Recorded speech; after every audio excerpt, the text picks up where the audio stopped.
la tarea más importante que un técnico de una selección nacional tiene, primero es conocer a sus jugadores, conocer al universo de jugadores con los que puedes contar, ¿verdad? Y esto lo realizas, lógicamente, asistiendo a los partidos de la liga local, a todas las sedes, a la mayoría de las sedes que puedas asistir, e ir identificando cada uno de los jugadores o ir viendo qué jugador le ve uno posibilidades para poderlo convocar. Después de eso, bueno, pues cuando no hay periodos FIFA o fechas FIFA, lógicamente hay que interceder, el presidente de la federación tiene que interceder ante los equipos, tiene que ser como un mediador ante los equipos para solicitar que podamos tener algún microciclo de preparación, a pesar de que no sea fecha o periodo FIFA, porque tú bien sabes que cuando no hay fecha FIFA, no están obligados los clubes a ceder a los jugadores para la selección. Entonces, convencerlos, llegar a acuerdos entre federación y primera división para poder contar con los muchachos, ¿no? Esa es una parte importante. Es muy importante que exista una buena relación primera división, federación, porque eso nos va a permitir trabajar con mayor comodidad, trabajar de manera más completa, porque al final tú sabes que lo más importante en el fútbol son los jugadores. Sí, Los claro. jugadores son los protagonistas, son los artistas de este deporte. Entonces, si puedo contar yo como técnico de una selección, puedo contar con el grupo fuerte o con la mayoría o todos los jugadores, me va a facilitar mi trabajo. Y lógicamente, cuando es fecha FIFA, pues sí, es otra cosa. Y ahora ha cambiado, tú sabes que hoy, ya hablaremos un poquito de eso, ha cambiado porque ya los periodos FIFA ya se utilizaron básicamente para fechas oficiales. Sí. Normalmente las fechas FIFA se utilizaban muchas veces para partidos amistosos que no generaban o no representaban ningún problema. Ahora no. Ahora con los cambios que hizo FIFA en los formatos de competencia, ahora todos los partidos son importantes porque el ranking ahora es muy importante y para eso tienes que estar sumando. Pierdes o ganas, te va a ir ubicando en una posición de más privilegio o menos privilegio. Pero, Entonces, esa es la base, esto es la parte más importante, Gerardo, es esta situación, que nosotros podamos tener, los técnicos, la presencia de los jugadores para poder trabajar con ellos y después ya ir definiendo quién es el que debe de jugar y quién no. Así es, Daniel, esa es una buena observación. Mira, normalmente cuando uno llama a un jugador, y eso es en lo personal, es mi óptica, ¿no? Y mi forma de trabajo. Cuando uno llama a un jugador y el jugador te da un buen rendimiento aquí en la selección, él ya tiene un plus, ¿no? claro. Porque hay jugadores que en sus equipos rinden bien, pero cuando son llamados a la selección no son lo mismo, ¿no? Pasa mucho en el mundo del fútbol.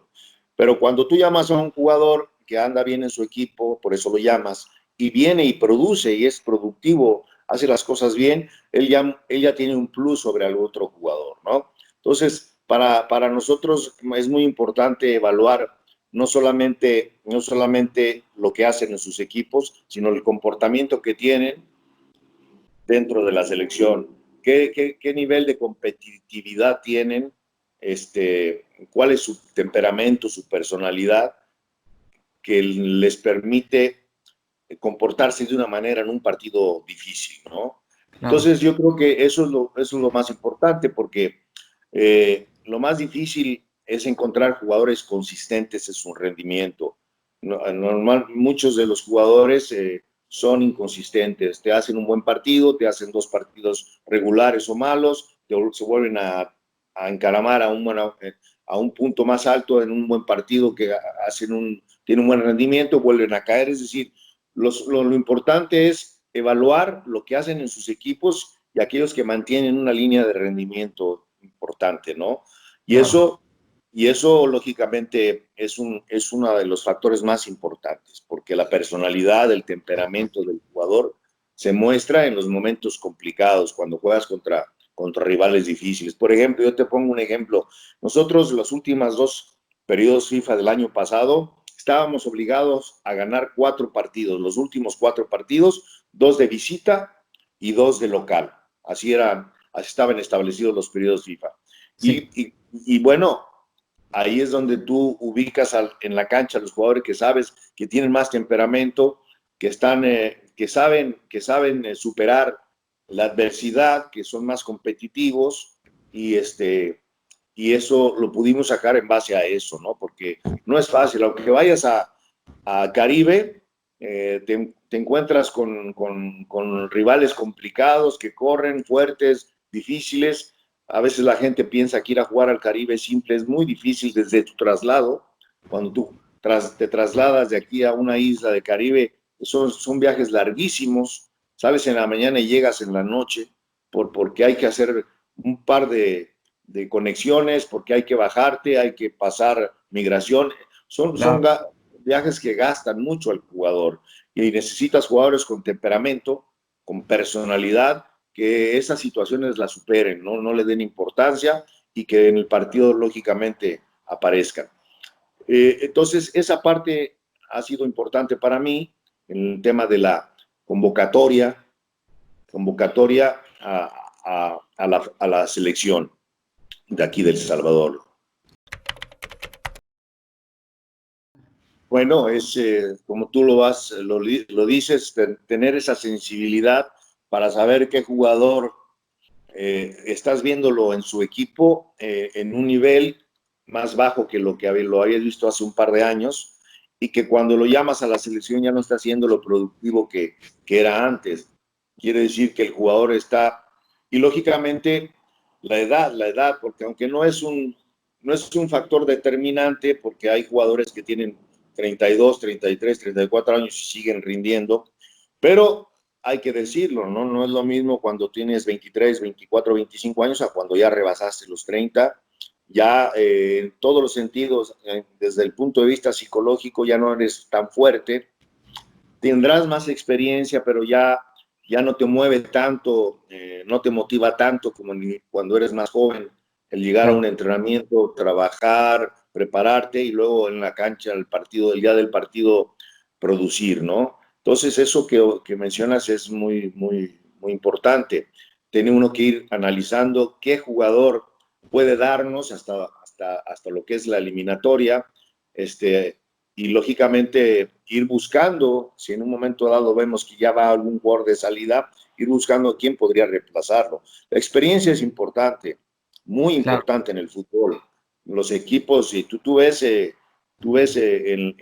los mundiales, los equipos grandes o la mayoría de las selecciones tienen un promedio de edad entre de 27 a 29 años. No son, aparece de repente un jugador de 21 o 22, pero en realidad normalmente son jugadores ya maduros, probados, con mucho temperamento, con mucha experiencia. La experiencia es fundamental. Claro. Pero la otra parte del aspecto físico, de alguna forma también viene acompañada del aspecto motivacional. Si el jugador, a pesar de tener una edad, se mantiene bien físicamente, trabaja bien, lo ves motivado, pues es un jugador que te puede seguir rindiendo.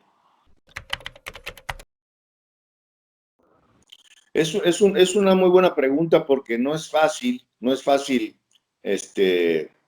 a pesar de que motives, de que trabajes, no es fácil cuando los jugadores están acostumbrados a trabajar o a competir en un nivel, llevarlos de un día para otro y competir a otro nivel, ¿no? Es decir, por ejemplo, nosotros jugamos con Islandia el último partido que perdimos 1-0. Y Islandia, bueno, es una selección que ocupa el 39º lugar del ranking FIFA, o sea, no está tan mal, es una selección competitiva, ya fue subcampeón de Europa, etcétera, y hicimos un muy buen partido a pesar de lo que lo perdimos. Fue un partido muy competitivo, muy parejo, porque lo que tú mencionas es muy cierto. Si tú vienes de competir de un nivel, meterte de un día para otro a competir a otro nivel no es fácil. ¿Qué pasa? Pues tienes que preparar psicológicamente al jugador, tienes que hacerle notar Lógicamente, prepararlo también con video, porque Sí, claro. eso es una herramienta muy importante para los jugadores, el video, porque les permite ver realmente el nivel de que tiene el equipo al que te vas a enfrentar. El jugador en lo individual, qué jugador juega por su zona y con el que podría tener su duelo individual durante el partido. Claro. Le abres un poquito el panorama al jugador, pero sobre todo lo preparas mentalmente para entender que se va a enfrentar a un rival que normalmente es superior a nosotros, pero que si nosotros hacemos las cosas como las trabajamos los días previos al partido, y si intentamos competir con inteligencia, con orden, vamos a ir nivelando el partido, y eso puede generar confianza o debe generar confianza en el equipo, dentro del desarrollo del mismo, del partido, y eso nos permite mejorar y ponernos a un nivel parejo del rival, ¿no? Pero Claro. mira, nosotros, el segundo partido que dirigí ahora en mi segunda etapa aquí en El Salvador, fue el tercer partido, perdón, porque primero dirigí un partido contra Honduras que ganamos allá en Houston. Después fuimos a competir en la Liga de Naciones a, a Montserrat, también lo Sí. ganamos. Y venimos a Washington a jugar contra Brasil. Pero el Brasil completito, con Neymar, Costa, Firmino y compañía. Es decir, Los todos, estelares. claro. Y entonces tiene uno que, lógicamente, ubicarse, ¿no? Te vas a enfrentar, el mensaje que tú puedas darle a tu equipo, a tus jugadores, es fundamental, el mensaje, porque Claro. tampoco les vas a engañar. O sea, tampoco les decir, muchachos, voy a salir a decirles en el vestidor antes de salir al partido, muchachos, este partido lo podemos ganar, ¿verdad? Vamos a competir de igual a igual. O sea, no puedo venderle un mensaje a los jugadores que no lo estoy sintiendo, ¿no? O sea, porque Claro. sería mentirles a los muchachos. Sí, claro, claro. Pasa que aquí en Centroamérica hay equipos que son competitivos, selecciones muy competitivas, como el caso de Costa Rica, la misma selección de Honduras, y nosotros vamos hacia ese rumbo, tomando ese rumbo. Pasa que hay buenos jugadores, hay jugadores que tienen capacidad y tienen temperamento. Las características principales del futbolista salvadoreño es la calidad técnica, tienen muy buena técnica, y el temperamento. O sea, si son jugadores que pelean, que compiten. Y si a esto le agregamos un ingrediente que es fundamental, jugar con orden, que los jugadores cada uno tenga muy claro cuál es su rol dentro del partido y que sepan cómo debemos de trabajar en lo colectivo, este, puede el equipo crecer, los equipos pueden crecer, porque hay jugadores con talento, hay jugadores con capacidad. Lógicamente, ¿qué sucede? Que si entras con temor, si entras con temor a enfrentar a un rival, estás ya dando muchas ventajas. Si entras con exceso de confianza, estás dando las mismas ventajas. Tienes que entrar con un estado psicológico y mental equilibrado, balanceado, en donde entiendas las virtudes y las fortalezas del rival, que las conozcas, que las sepas, pero también creyendo en uno mismo, ¿no? Es Claro. decir, eso es lo más importante, que el equipo entre equilibrado emocionalmente al partido, para que minuto a minuto vaya tomando confianza, se vaya dando cuenta el jugador ahí en su lucha, en el mano a mano contra su rival, que sí puede, porque ya tuvo dos acciones y en donde lo superó.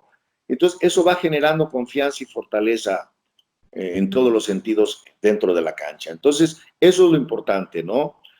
Saber utilizar nuestras virtudes, que tratar de que no aparezcan debilidades que podamos tener. Por ejemplo, juego aéreo. Nosotros no tenemos jugadores con gran estatura, y normalmente en el juego aéreo los rivales nos superan, pero tenemos que competir de una manera, tener una estrategia clara en esa parte en esa jugada a balón parado que nos hace daño o en ese pelotazo largo. Entonces, trabajando en lo colectivo para, digamos, aglomerarnos dentro de la zona del balón para que cuando la pelota venga en el segundo toque podamos recuperarla nosotros pronto, marcando los tiros de esquina totalmente pegado al rival, sin darle libertades. A veces hacerle dos contra uno a un rival que tiene mucha estatura. Es decir, intentando utilizar recursos lícitos y que nos permitan poder neutralizar. A nosotros nos han hecho muy pocos goles de cabeza, afortunadamente, en estos partidos, que ya son 21 partidos que he dirigido desde que regresé, muy pocos goles de cabeza, y eso le genera confianza al jugador. Cuando al jugador tú le propones algo y al final el jugador se da cuenta que funciona, el jugador te va a seguir, el jugador va a creer en tú y va a hacer lo que tú le indiques.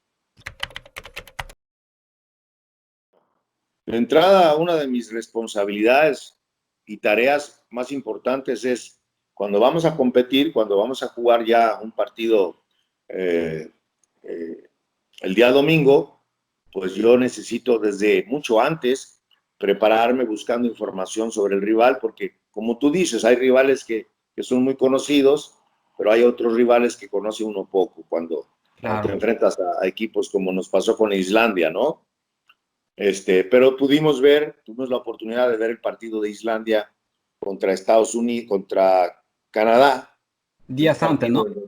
Sí, unos días antes, nos sirvió mucho para que viéramos ese partido y más o menos darnos cuenta de las características físicas en lo general del rival, sabiendo que son jugadores fuertes, altos, etcétera. Ver qué jugador es por el que pasa más la pelota, que es el que maneja más, mueve al equipo, todo ese tipo de situaciones, cómo trabajan los tiros, el balón parado, a favor y en contra. Eso es importante, porque es tu obligación como entrenador o darle herramientas a tus jugadores para que ellos no entren a ciegas, no entren con los ojos tapados al partido, que cuando menos tengan un esbozo de lo que es el rival al que nos vamos a enfrentar. Es decir, no es lo mismo que cuando jugamos contra Brasil, que todo el mundo sabía cómo juega Neymar o cómo juega Firmino, cómo juega Costa, por ejemplo, a enfrentarnos a Islandia que no los conocíamos. Pero bueno, entonces sí, esa parte, Daniel, es muy importante y es una tarea que nosotros los técnicos debemos realizar. Es nuestra obligación, es decir, uno lo hace por uno mismo, es decir, porque son tareas que tú tienes que llevar a cabo para ayudar a tus jugadores a que tengan más información y que eso se refleje en el rendimiento del equipo el día domingo, en el día del partido. Y bueno, pues un saludo a todos con mucho cariño desde El Salvador. Y a ti, a darte las gracias, Daniel, por la oportunidad que me das para poder platicar contigo y que la gente esté enterada de lo que estamos haciendo en El Salvador.